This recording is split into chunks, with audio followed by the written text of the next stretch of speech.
This is your pal Taylor reporting live from good old Akron, Ohio again. And this is your pal, aka Elizabeth, aka the OG pal, reporting live from Kansas. I'm pretty sure it's Topeka. And if I said that wrong and you're from Kansas, let me know how to say it. Check the mic and make sure it sound right, boys. And we also have our other pals here, Kylie and Nicole. And they're going to introduce themselves to you. Hi, I'm Kylie. And this is Nicole. Nicole doesn't like to speak. We're coming in from Roaming Shores tonight, or aka our home.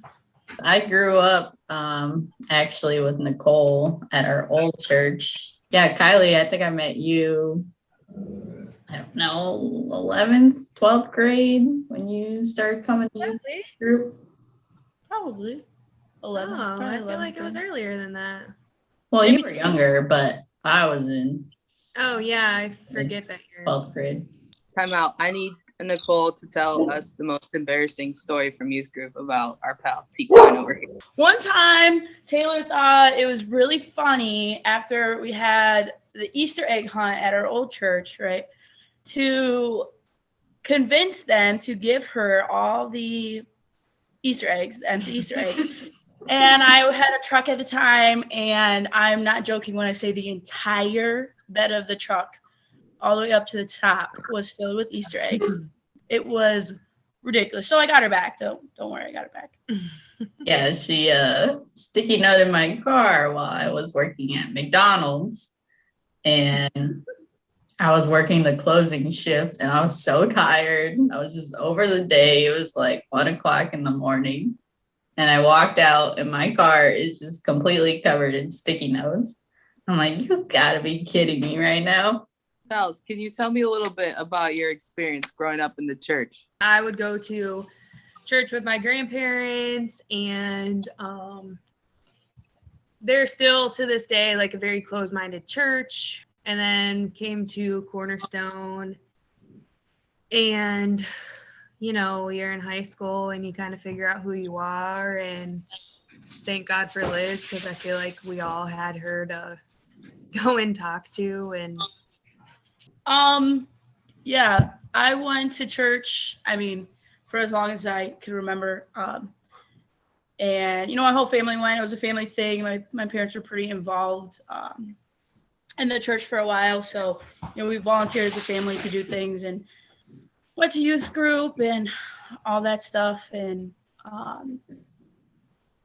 was really close with Taylor. And I think that was like a big part of us being able to talk about things together and kind of just at least have each other to listen was like, I guess, like our lifeline. How we made it through some days. Yeah.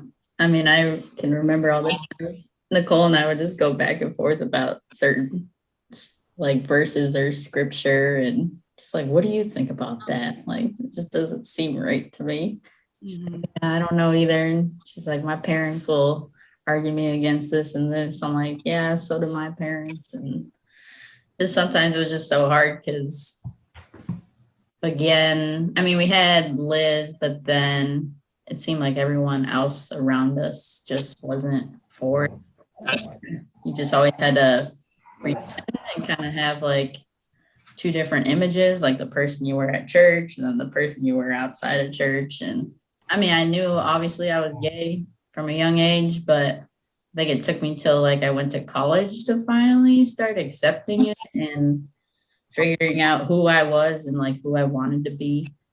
And again, I think that was the point too at our old church when we started that young adult group. And that really, just because it was a time for us to kind of ask all these questions that people didn't usually want to talk about in the church, but we were all there questioning the same things and wanting to talk about it. So kind of having that community was, again, like you said, pretty important part for me, and figuring everything out. I grew up going to the wrong church. I know that. No, my church experience is super traumatic. And I started going to Cornerstone, a year and a half, 2 years ago, maybe. I don't know. But like you said, I felt like I had to be a different person altogether all the time. Family, church, school, life, work.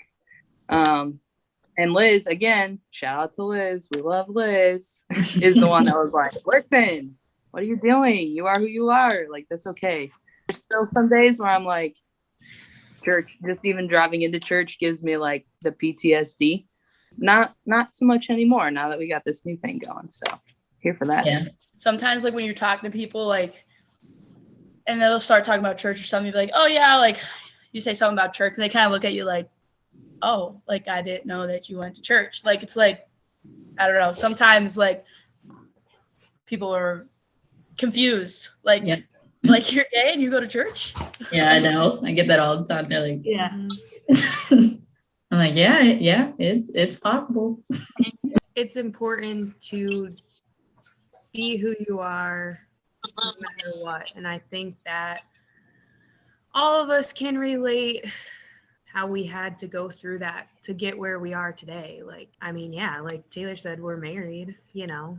I think essentially, like, if we get so like bound up on what other people tell us, you know, who we are, I think we're not really fully living to who God created us to be. So Right.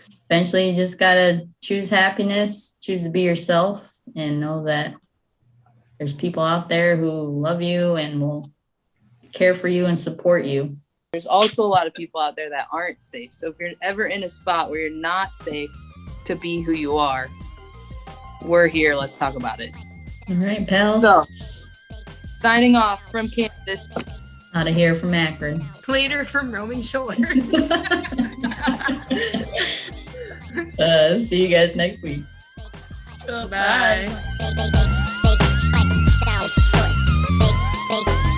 It sound right, boy.